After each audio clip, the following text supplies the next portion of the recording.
Hi, everyone. I just realized I always do that. It's Coach Leah Dunlap, the Oracle on Purpose, and I am really excited to be here. Today is the final Wild Wisdom Wednesday for 2017. So if you're out there, say hello, wave, or give me a little heart or thumbs up. And we'll get started in just a minute. I wanted to just share that it has been a true blessing and honor to be able to share this cyberspace with you guys for the last year and a half. And I really enjoy the opportunity to share these little bits of wisdoms that come from the books around my shelf. It's exciting for me even to recognize and rekindle and renew that curiosity and wonder of the words that people share with us, right?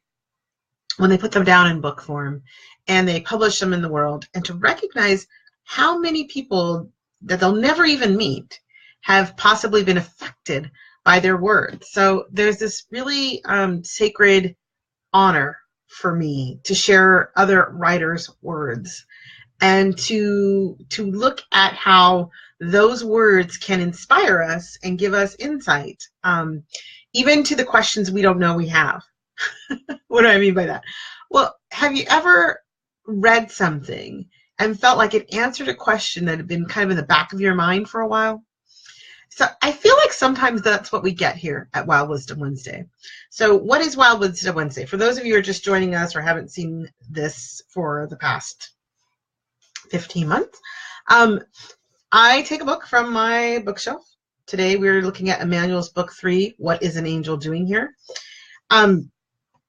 I pick a page at random from that book, and we talk a little bit. I invite the Oracle to come in and share wisdom and insight related to whatever pops up from the page. So that's the beauty of Wild Wisdom Wednesday. It's something meant basically for you to be inspired, to kind of spark your day, maybe make you think a little bit. And typically, because I am, of course, a life coach, I always try to find some sort of activity, some action we can take based on that inspiration. So let's get started. Let's see what we have today, okay? So again, it's Emmanuel book 3, What is an Angel Doing Here? Hello, whoever just popped in. All right, so page 82. Oh, these are awesome. I forgot this is how this is designed. So actually, it's a question that someone posed to Emmanuel, and the question was, often the demands of everyday life interfere with time, with family, and other matters of utmost importance. How do I best support myself and my family and still remain my angel? The reply: your question is predicated on the misconception that when you are busy in your human world and devoting your attention to the endless demands of human experience, you are not your angel self. Perhaps you believe that your angel is sitting on a cloud or stored in a closet, waiting for the busyness to be done with so that there can be angel time. The truth of the matter is that your entire life consists of nothing but angel time. Do angels rush to get to work? Evidently they do.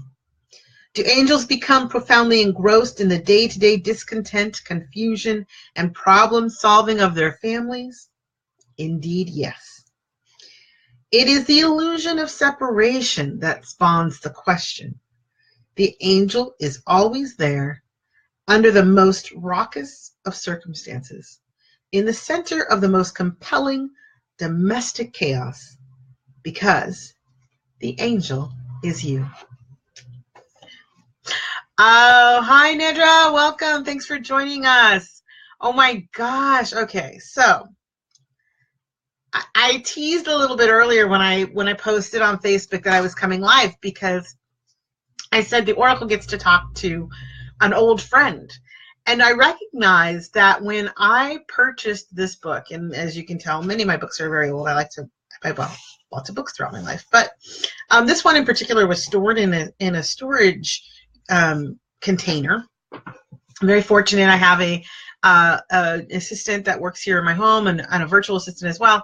And my assistant that works in our home, she found this box and she found this book, and she was, helping store and clean things up. And I said, oh my gosh, it's Emmanuel.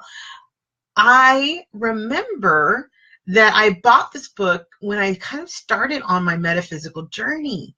And what's funny is the Urkel in me was like doing a little happy dance, right? It's like, yay! It is a piece of us, I believe. And the Oracle, the reaction of the Oracle and seeing the book again just totally confirmed for me that, yes, there is a piece of me that is tied to that realm. Oh, excuse me about that. That is tied to that realm, and that I'm never disconnected from it, right? So, I mean, I think that's exactly what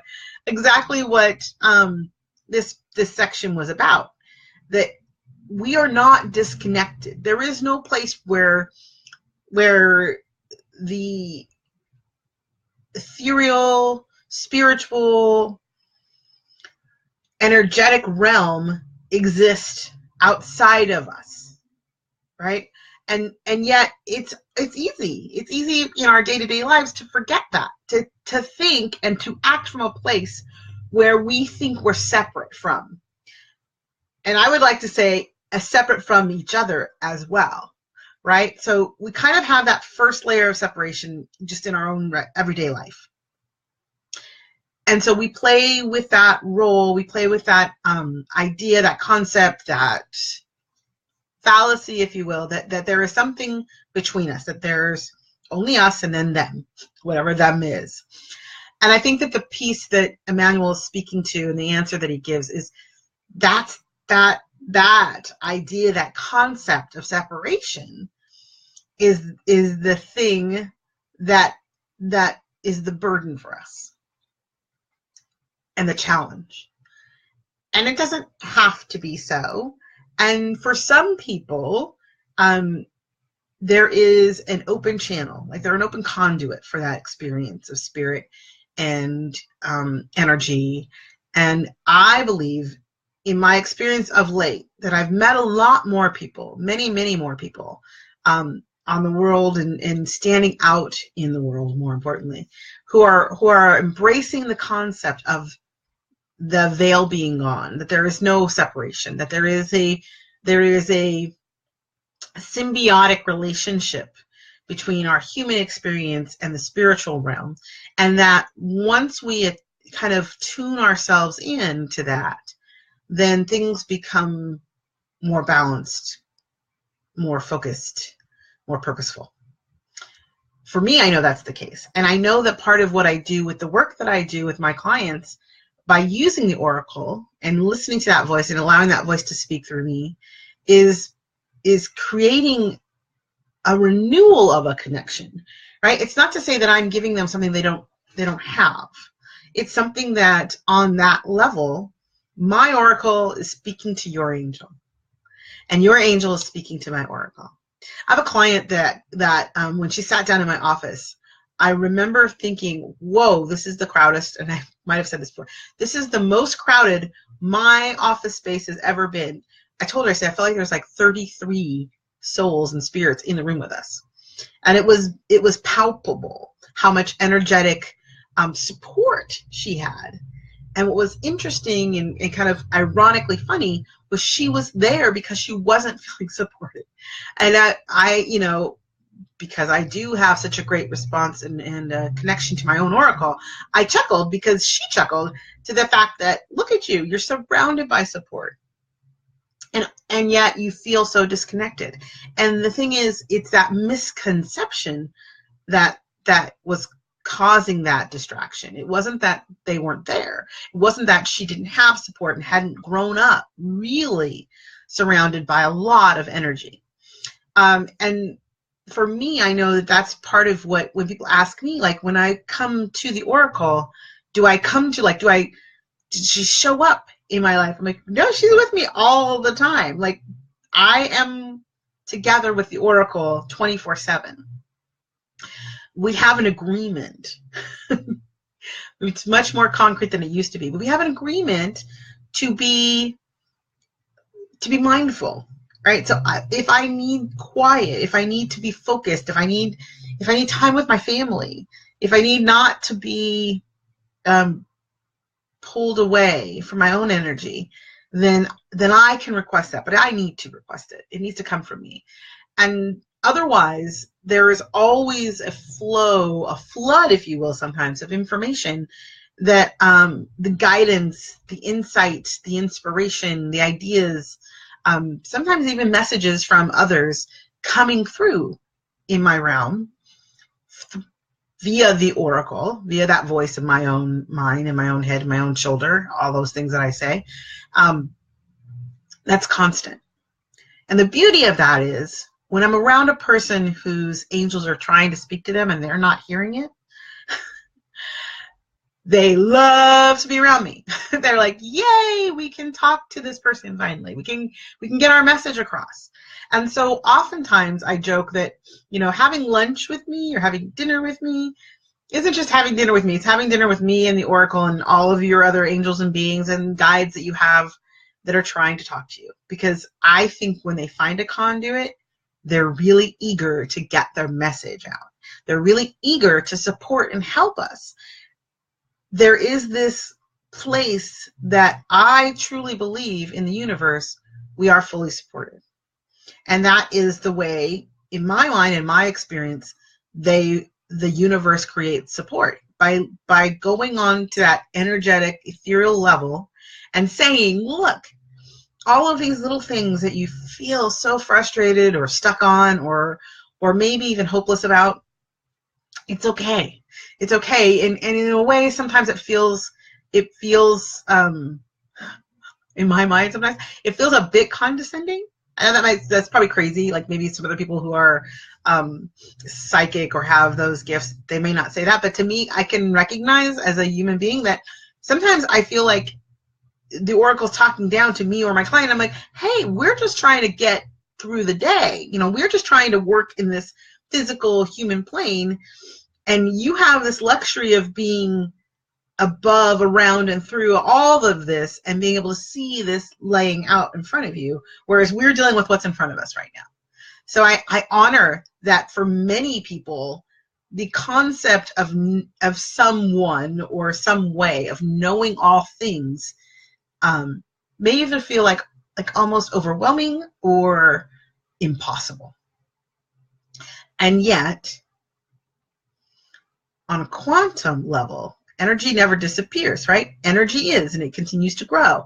So as energy is always, there is an alwaysness, is that a word? Alwaysness to all that we are provided. So why wouldn't that also be applied to the messages and the information and the way that those beings who are trying to send us messages can see the world, can see the experience of the universe? And the funny thing is, of course, that then also means so can we, right? So when you find someone who is a mystic, who is a psychic, who is a healer, who is an intuitive, who is an empath, I'm trying to think of all the words, all these things, in my experience, and the way that I view it from what I've experienced for myself, is that it's not so much that they hold a greater power than you, as much as the fact that they are more attuned, more practiced, more accepting, and more open to those messages.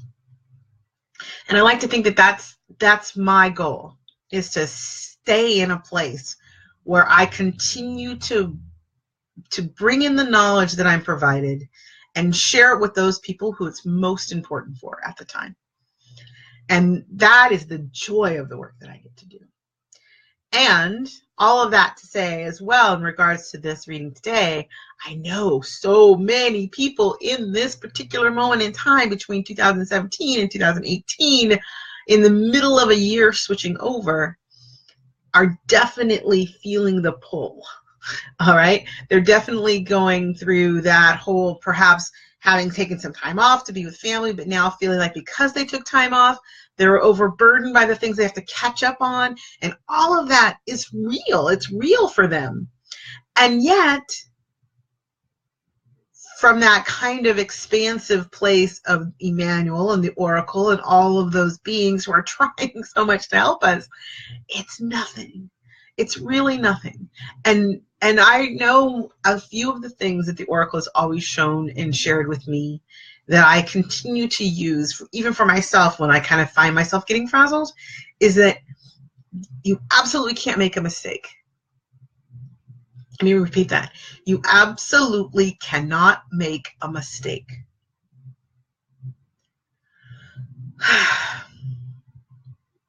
We make choices. Some of those choices have different ramifications. Some of the ramifications of those choices can feel uncomfortable, painful, punitive. And some of the experiences post a decision can feel elative. They can feel amazing. They can feel rewarding and uplifting and inspiring.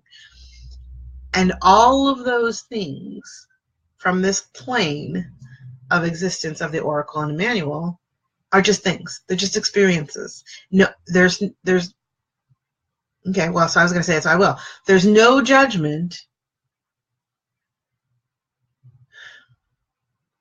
on that energetic level. It just is. I used the analogy the other day with a client about a river. You know, a river cuts through stone, it moves animals through, it gives water, it gives life. You know, it can be both destructive and life-providing. And as a river, it doesn't care. And we don't blame it for cutting the rock to move down the mountain to join the ocean. Like, we don't judge it for that. We simply accept that there's a natural cause and effect of how water moves through space and time and all of those things. So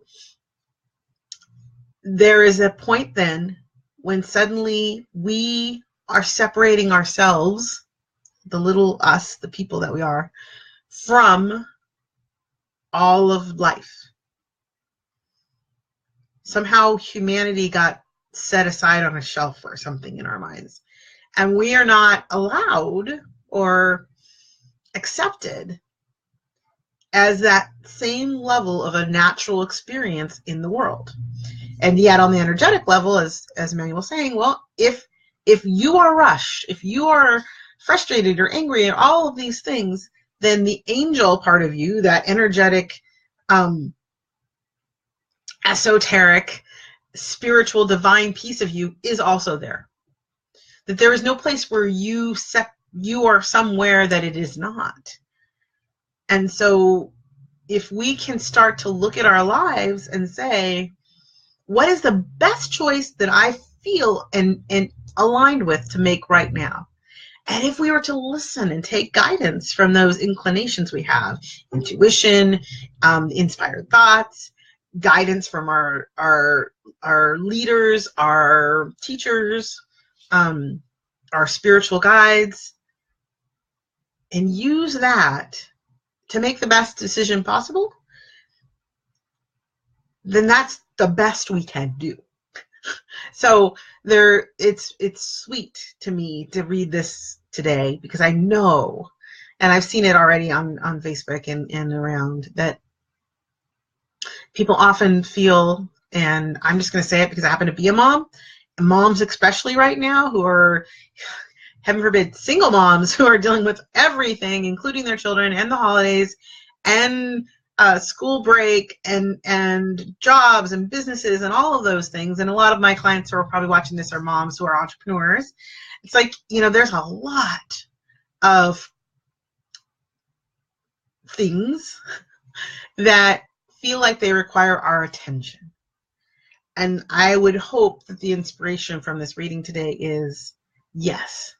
And wherever you go, your angels, your spiritual guidance, your support, the universal energetic love that is always goes with you.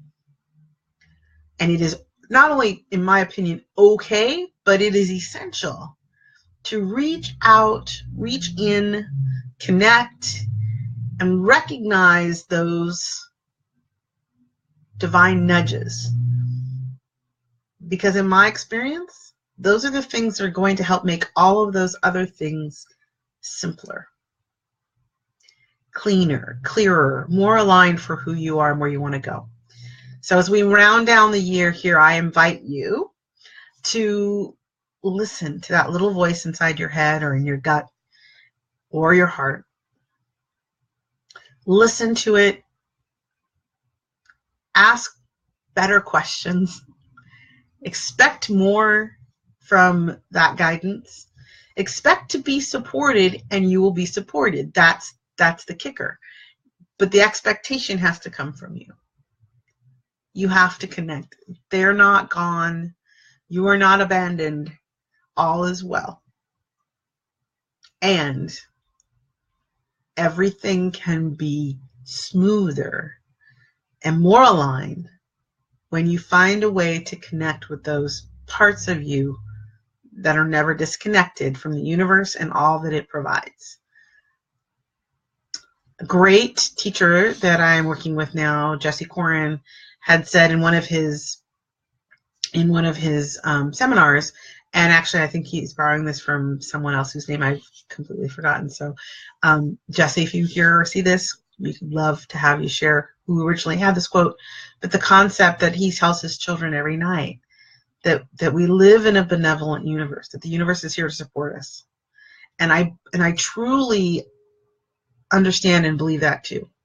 That the universe is always on our side to help us win, not in the way that we're winning over anyone else, but instead we're winning more of ourselves. We're becoming more and more of the greatness that we already are. We're unraveling, uncovering, lighting that side of us that we are meant to be.